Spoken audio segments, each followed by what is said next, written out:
Hey guys, how are you? This is Ishai Breslauer, your host of the CRE SharkEye Show. Today we have Ben Neuhauser, and you don't know what he does. I'll tell you what he does. You can look at his LinkedIn, of course, and you can look at the links. Of course, you know what he does. He's an appraiser.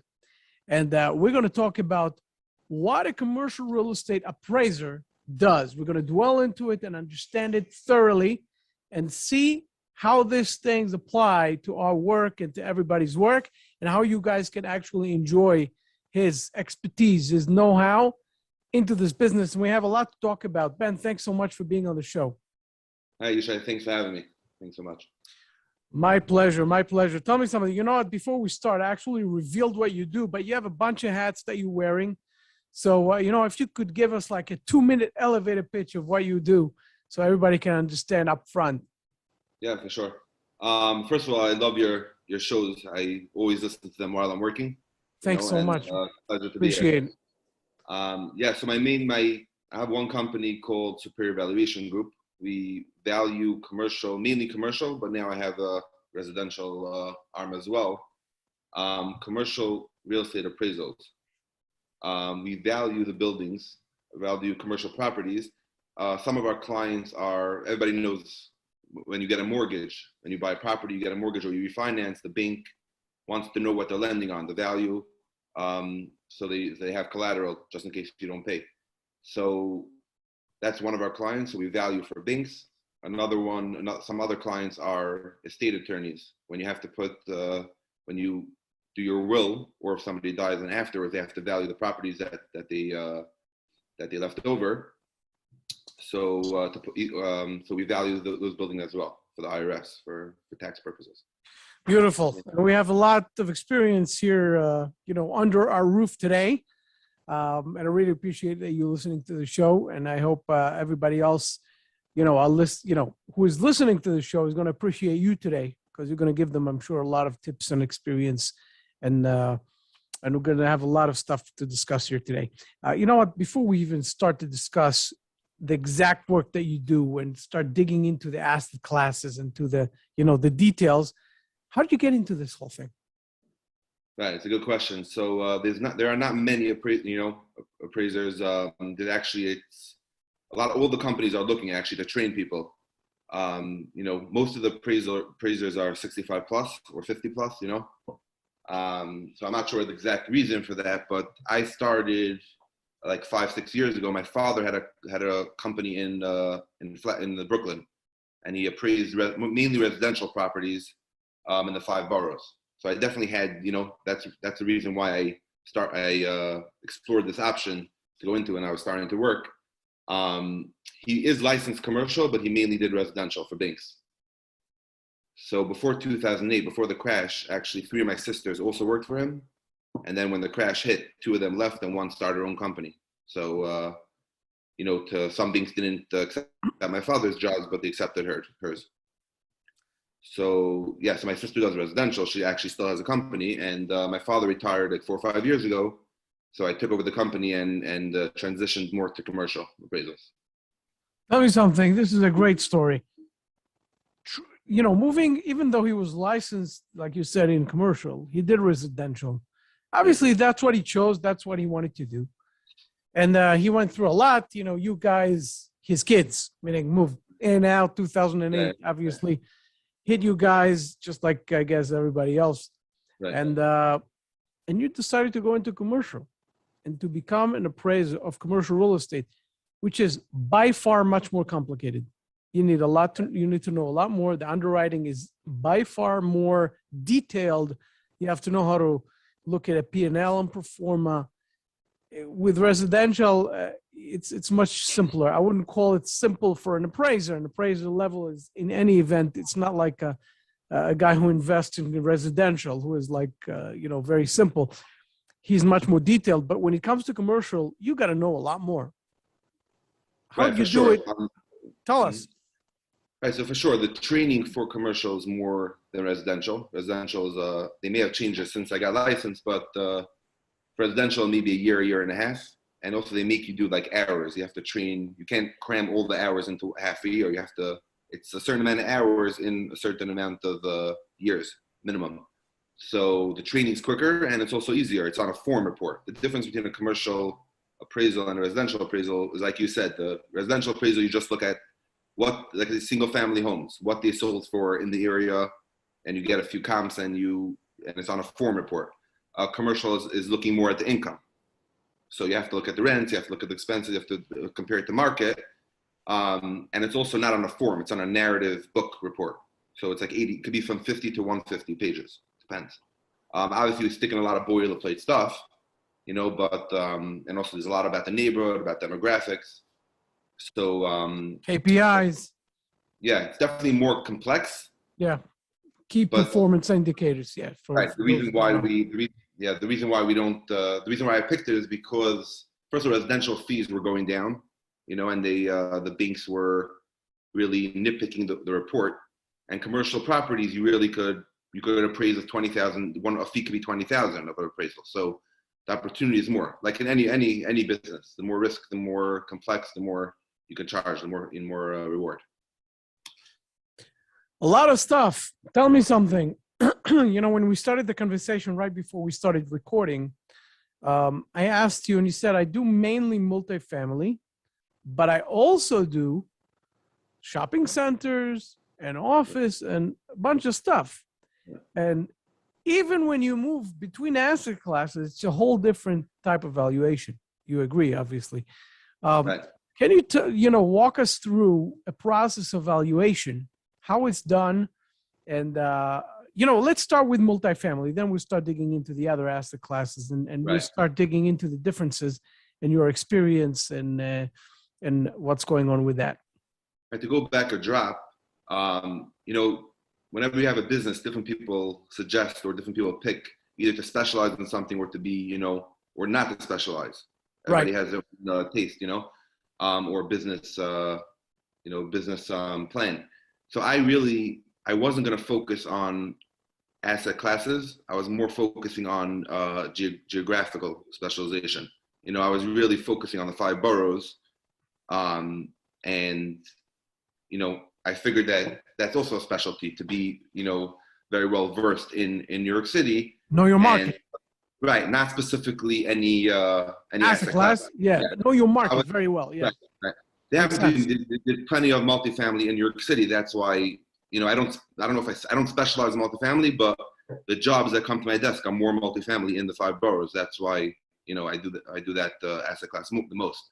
Now that my company has grown and I'm licensed in New Jersey and Florida as well, so I don't specialize in geographic anymore, and we have and we do all asset classes as well. So your question was multifamily. So what's your question is how do you look at you go about a multifamily job? Multifamily, meaning let's start dwelling into let's say you have a 200 unit property.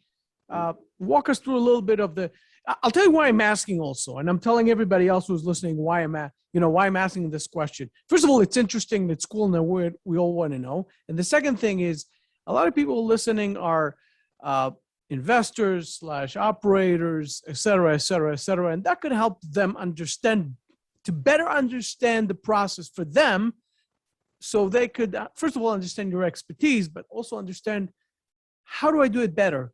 What are the things I have to look at versus the things that are not so important? That's why I'm asking. Right.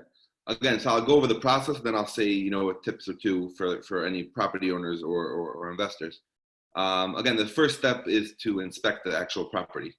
So an appraiser, either the appraiser who's doing the report, or even a different appraiser, can go down to the property and inspects. They don't go through the whole 200 units, but they do the common areas, the exterior, and a couple of sample units just to get a picture of the whole property, right? So sometimes they measure the building, it depends on if it's accessible, or measure the units, and that's an inspection.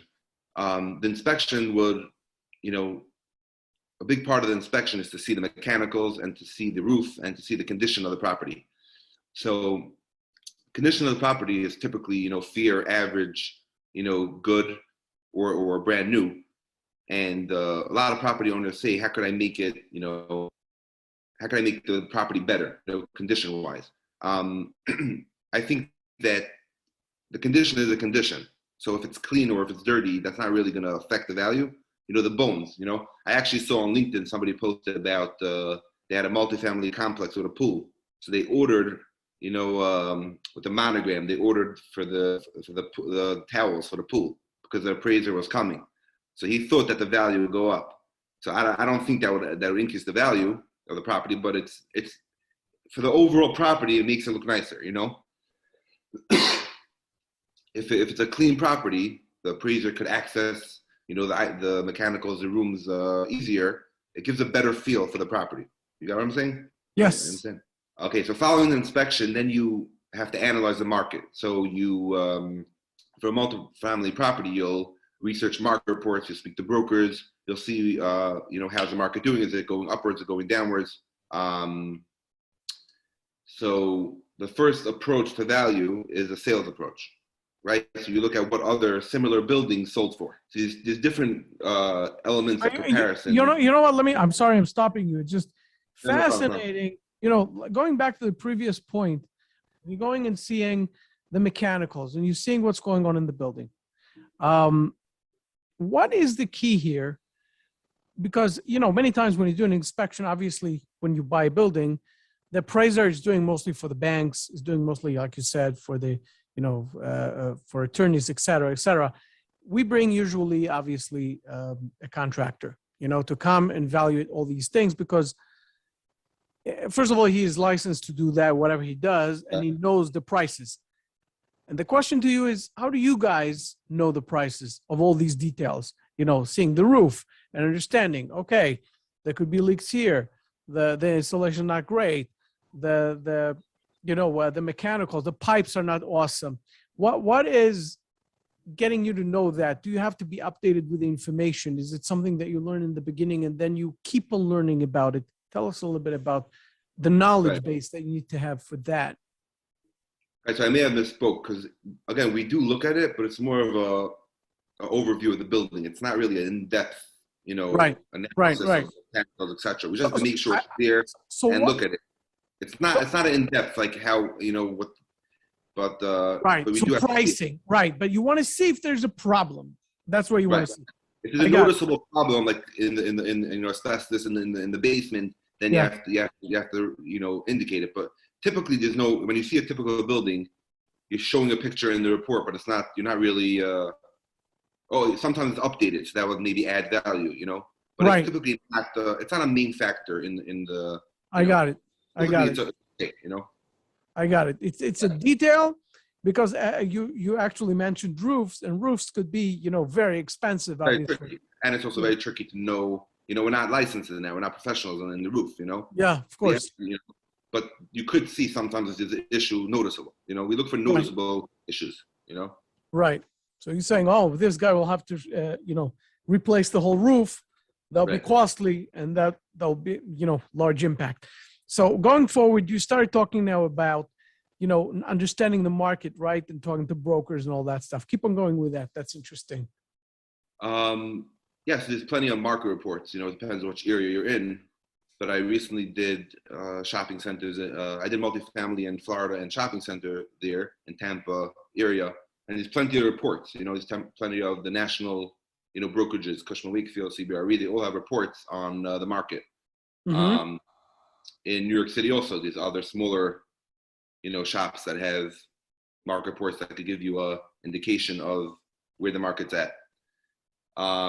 Once you have the market, where the market's at, then then the reason why it's important to know where the market's now as opposed to a couple months ago is because when you're going to look at other buildings which sold in the past, you have to know if you have to make a time adjustment. Meaning if let's say brokers tell you that there's a 5% increase in multifamily since December of 2020, right? Because now we're coming out of the COVID. Right. Until July, let's say. So you'll apply 5% for a building that's sold in December. So you'll adjust it to today's market, where you're valuing at today, let's say. So you're taking the report and you're taking what you hear from the field, the people in the field who are the brokers, basically. Understand the market, then you add the 5% or whatever. Or again, when you project, or if you're projecting a rent, you have to see that, the rents, let's say, are $2,000, but right now everything's going down. So I can't project $2,000 for a vacant unit, let's say. Right. So that's the income. But for the sales, for a 200 unit, you would get a couple of sales, a few sales that sold, recently. And you'll obviously for these adjustments that you'll make if there's better amenities, if it's better condition, and you'll come down to a price per unit or price per square foot. Tell me something. Is there a condition in a multifamily situation where you come to a place, you understand the market, you understand the comps, you understand, everything around it, how the market is growing, where it was, where it is, all the indicators. But then you come to a property that gives you a very hard time making a valuation.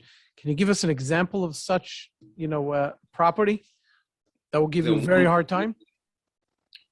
I'm not sure exactly what you mean with very hard time, but do you mean like it's not fitting in? A lot of things are out of place. Right. It'll make your wife, your job a lot harder. Right. One example of just having a difficult valuation is the stabilized buildings in New York City. Each building is very different what the legal rent is, right? Right. That's a great example. Right. For example, let's say in the sales approach, right? When you're comparing the building you're valuing to 3 other buildings, let's say, and you come at a price per unit, let's say building 1 is 150,000 a unit and building 2 is 125, and you want to, let's say, apply 130 to the subject, right? It's really difficult because you don't know. The rent in our building, let's say, is much lower, legally, right. So it's not worth that much. So that's really where the income. I didn't get to the income approach yet, but where the 2 approaches to value could be very far, and it just doesn't add up. It's one example. Tell me something. Understanding multifamily is, I would say, pretty straightforward, right? Because obviously you have to understand, the whole income perspective, what's going on in the property, understanding all the basics they just explained, understanding the market, very nice. When it comes to retail, it's by far more complicated. Can you explain to us what you went through when you started doing retail? You said, oops, I got to learn that and I got to know that. Again, in general, valuations are not, it's not rocket science. So, right. If you learn somebody, then you definitely anybody could do it. Retail, the hardships, I guess, what I would say of valuing retail. Again, a lot of times you have leases which are below market, or above market. Right. For example, let's say because first of all, leases in retail are very long, could be 5-10 years. So even if they sign, right, somebody, right, that's, let's say triple net, but right, let's say a single tenant, but right. But let's say in 2002 or 2005. Let's put it a little closer. Let's say 2015, somebody built a shopping center and put in tenants there, and now I'm valuing it during COVID or right after COVID, all those leases, and they're coming up, all the leases. So in a year. So they're not going to get the same rental rate really that they got in 2015, let's say. So understanding what rent to apply to those units or to project when you value the building is complicated. Retail, let's say I actually appraised in the Bronx, a large shopping center. Each tenant had a different reimbursement structure for the landlord. So it was 150,000 square feet and 30 tenants, and each unit paid, let's say one tenant paid only taxes, to the owner and rent, but the utilities he didn't pay. And the second tenant paid insurance also and management, right? So that was very tricky, that each tenant had a different amount that they paid and reimbursed the landlord. Right. So from an income perspective, you had a lot of work. You had to see how this is coming and how this one is coming. It could get even trickier if you had a whole agreement that there's, profit shares, et cetera. That could be even more crazy in retail. Obviously, very interesting. Another thing that I'm thinking that could make, could be a challenge, could be very interesting to understand and discuss is the tenant mix. I don't know how much it comes to valuation, but, in our world, when it comes to acquisitions, we're looking at a property and we're saying, okay, great, the income is great, but I see big danger. Why? I see great danger. What's the great danger? It's an e-commerce bomb, Right, right, right? I see a lot of those fashion stores that are going to be, they're going to be dinosaurs in about 2-3 years. right, They're going to die. Whereas right, right. the new types of, even today, groceries are being considered as danger. So I'm saying, in your world, do you ignore that kind of stuff because it's an unknown factor, or do you take it into consideration? Again, I think And this is unique for retail. This is like, right, right. Like I mentioned before the show that I also broker retail properties, nationwide. So that definitely helped me.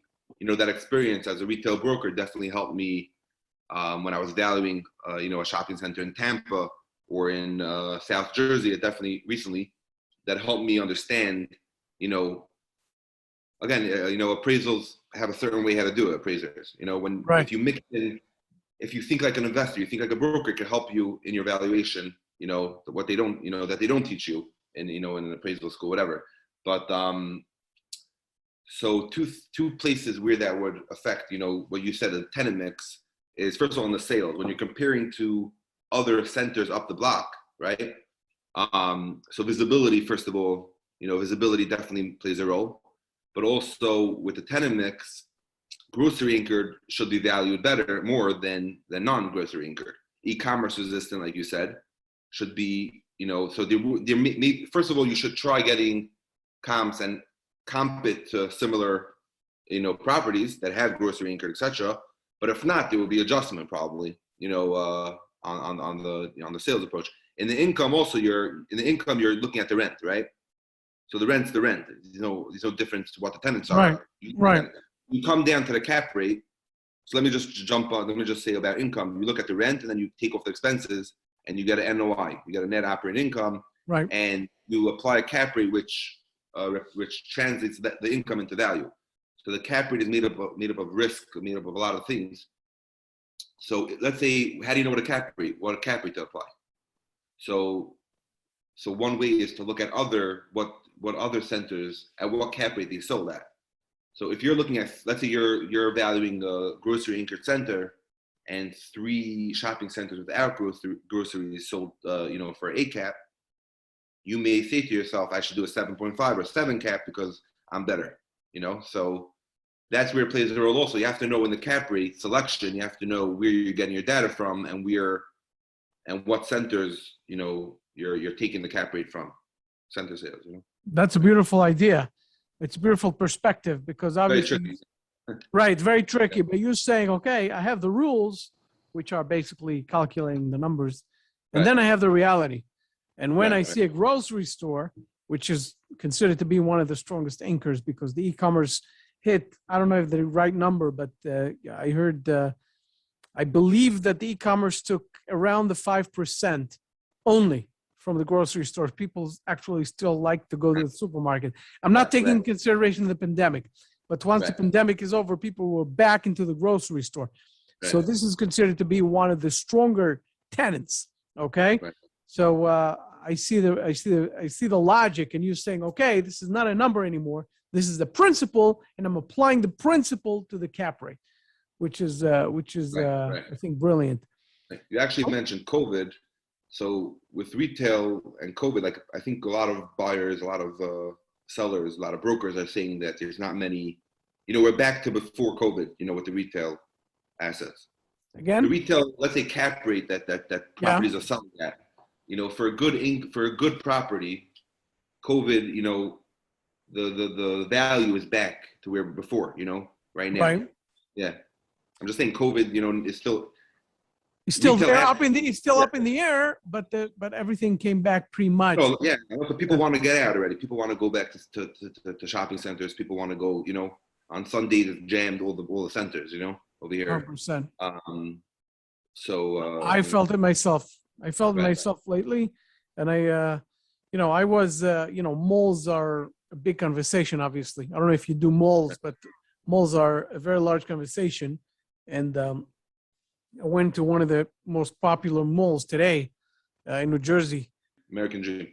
The American Dream Mall, and it was way crazy jam packed. Meaning, Right. I couldn't believe it.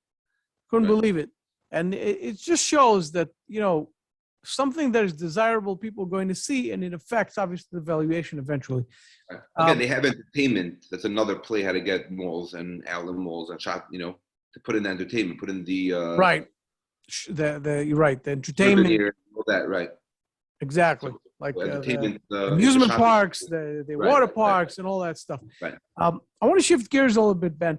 I want to go into a conversation about, because you're a big New York City guy, meaning that's where you do. Right. Right. Talk to us a little bit. What's going on in that market today? It's actually funny. Most of my valuations right now are not valuing, present time. Most of my valuations were December in 2020, Interesting. which the market was improving, but it wasn't there yet. It was turning about then because a lot of gift tax, a lot of people putting properties into trusts were valued at that time. So we could backdate a value all the way to, I did one in 2001, I never did one from before I was born, but almost, so, just now, right now, I'm starting to value really the market, right now. And it appears that a lot of properties, even this, a lot of the buildings are back to where it was, close to where it was before the pandemic. The people, even stabilized buildings. I just saw a stabilized building sold at a 4.5 cap, which is insane. Yeah. Again, you have to know the rent level over there. Maybe the rents were very high there, so it was there's no value added there, but maybe it was a stable, high rent asset. Right. But again, I think people, for like retail, similar to retail, people would never touch it, but the people who understand it, the people who like it, love it, and they're willing to pay.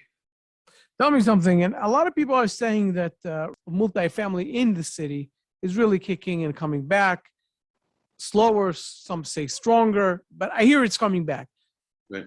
But the office market is not there yet. What do you know about that? And what can you tell us about, what you hear about that market?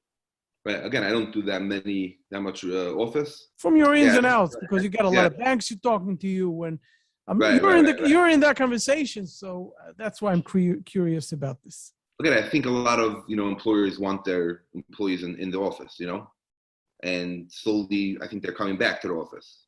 But right. It still got hit, and it's still not the same, yet. What, a guy you said that you were actually focusing on areas, and you said the tri-state area is the focus.